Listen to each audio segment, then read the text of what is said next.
UP विधानसभा में भाषा पर जबरदस्त बवाल। योगी बोले, उर्दू की वकालत कर देश को कठमुल्लापन की ओर ले जाना चाहते हैं सपाई। ये लोग भोजपुरी और अवधी का विरोध करते हैं। योगी के कठमुल्ला वाले बयान पर सपा अध्यक्ष अखिलेश यादव का पलटवार। कहा, हमने शिक्षा को कभी नहीं रोका। सपा सरकार ने छात्रों को बांटे थे लैपटॉप। दिल्ली में शपथ ग्रहण समारोह के समय बदलाव। अब 20 तारीख की सुबह 11 बजे रामलीला मैदान में नए सीएम का शपथ। कल दोपहर 3:30 बजे बीजेपी विधायक दल की बैठक। प्रदेश बीजेपी मुख्यालय की बैठक में मुख्यमंत्री के नाम पर लगेगी मोहर। दिल्ली के रामलीला मैदान पहुंचे प्रदेश बीजेपी अध्यक्ष वीरेंद्र सचदेवा और तरुण चुग। शपथ ग्रहण समारोह की तैयारियों का जायजा लिया। आप नेता सत्येंद्र जैन की मुश्किलें बढ़ी। मनी लॉन्ड्रिंग मामले में राष्ट्रपति ने गृह मंत्रालय को दी मुकदमा चलाने की मंजूरी। हाल ही में गृह मंत्रालय ने राष्ट्रपति से मांगी थी मुकदमा चलाने की मंजूरी। बीएनएस की धारा 218 के तहत केस चलाने की तैयारी। पटपरगंज से बीजेपी विधायक रविंद्र नेगी का बड़ा दावा। कहा, दफ्तर से एसी, टीवी और कुर्सी चुरा कर ले गए सिसोदिया। रविंद्र नेगी ने दिखाई पटपरगंज विधानसभा कैंप ऑफिस की तस्वीरें। बोले, मनीष सिसोदिया दिखाया अपना असली चेहरा। दिल्ली में चुनाव की सफाई का काम आज भी जारी। यमुना की सफाई का काम आज भी जारी। आज आईटीओ के किनारे यमुना में 3 मशीनें लगाई गई।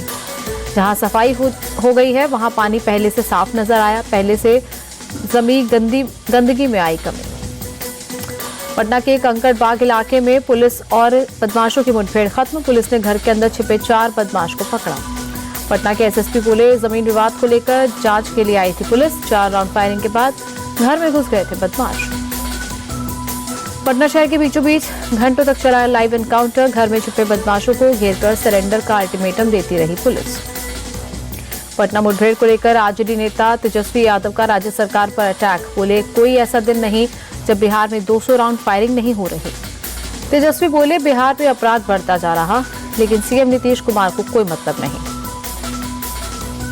पटना में दोबारा परीक्षा की मांग को लेकर बीपीएससी अभ्यर्थियों का प्रदर्शन।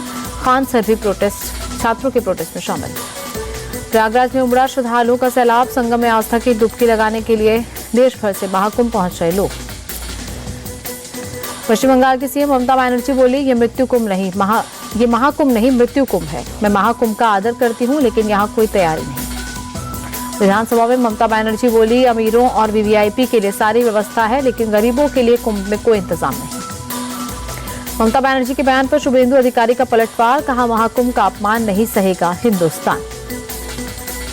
ममता बनर्जी के बयान पर अयोध्या के मेयर गिरीशपति त्रिपाठी ने जताई आपत्ति।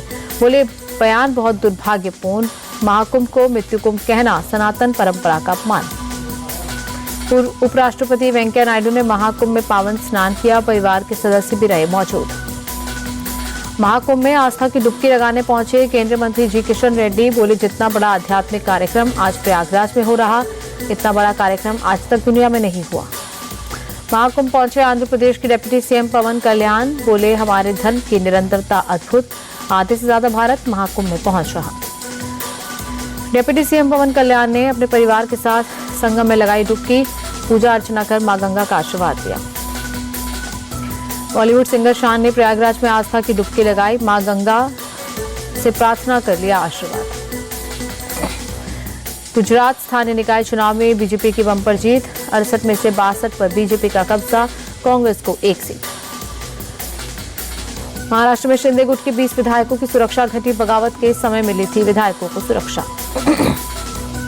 शिंदे गुट के विधायकों की सुरक्षा घटाने पर बोले महाराष्ट्र सरकार के मंत्री संजय शिरसाट।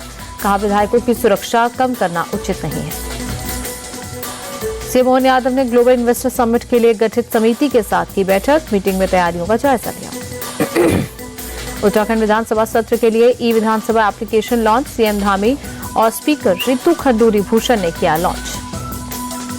महाराष्ट्र के नए कांग्रेस अध्यक्ष हर्षवर्धन सपकाल ने छत्रपति शिवाजी महाराज की प्रतिमा पर दी श्रद्धांजलि। कहा, पूरे देश का इतिहास शिवाजी महाराज के बिना अधूरा।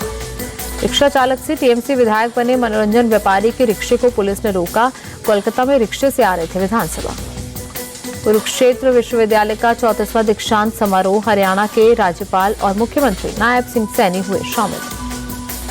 प्रधानमंत्री मोदी और कतर के अमीर शेख तमीम बिन हमद अल थानी के बीच वार्ता। हैदराबाद हाउस में प्रतिनिधि मंडल स्तर की हुई वार्ता। राष्ट्रपति भवन में कतर के अमीर शेख तमीम बिन हमद अल थानी का औपचारिक स्वागत, गार्ड ऑफ ऑनर का सम्मान दिया गया। भारत और कतर के बीच 2 समझौता ज्ञापनों पर हस्ताक्षर, केंद्रीय मंत्री पीयूष गोयल और कतर के अमीर शेख तमीम बिन हमद अल थानी की उपस्थिति में हस्ताक्षर। गृह मंत्री अमित शाह ने दिल्ली में जम्मू कश्मीर में नए आपराधिक कानूनों को लेकर बैठक की। बैठक में सीएम उमर अब्दुल्ला और उपराज्यपाल मनोज सिन्हा रहे मौजूद। परिवार के साथ संसद पहुंचे ब्रिटेन के पूर्व प्रधानमंत्री ऋषि सुनक। सुनक की सास और राज्यसभा सांसद सुधा मूर्ति भी थी साथ।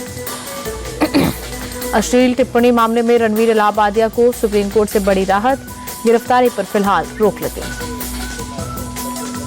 रणवीर इलाहाबादिया को पासपोर्ट सरेंडर करने का आदेश, अदालत की इजाजत के बिना विदेश जाने पर सुप्रीम कोर्ट ने रोक लगाई। रणवीर इलाहाबादिया को सुप्रीम कोर्ट की जबरदस्त फटकार, कहा ऐसा लगता है कि दिमाग में बहुत गंदगी भरी है जिसे उगल दिया गया। वृंदावन में प्रेमानंद जी महाराज की रात्रि परिक्रमा फिर शुरू, रात 2 बजे पदयात्रा पर निकले प्रेमानंद जी महाराज। प्रेमानंद जी महाराज के स्वागत में भक्तों ने फूल बरसाए। दर्शन के लिए सड़क के दोनों ओर खड़ी थी राधे राधे जपते श्रद्धालुओं की भीड़। वृंदावन के एनआरआई सोसाइटी के विरोध के चलते पिछले 10 दिनों से बंद थी प्रेमानंद महाराज की रात्रि परिक्रमा। सोसाइटी वालों की माफी मांगने के बाद दोबारा शुरू हुई यात्रा। तेलंगाना सरकार ने मुस्लिम सरकारी कर्मचारियों को दी नई सौगात, रमजान के दौरान 1 घंटे पहले ऑफिस छोड़ने की इजाजत। रमजान के दौरान 2 मार्च से 31 मार्च तक लागू रहेगा आदेश। कॉन्ट्रैक्ट और आउटसोर्सिंग कर्मचारियों के लिए भी सौगात।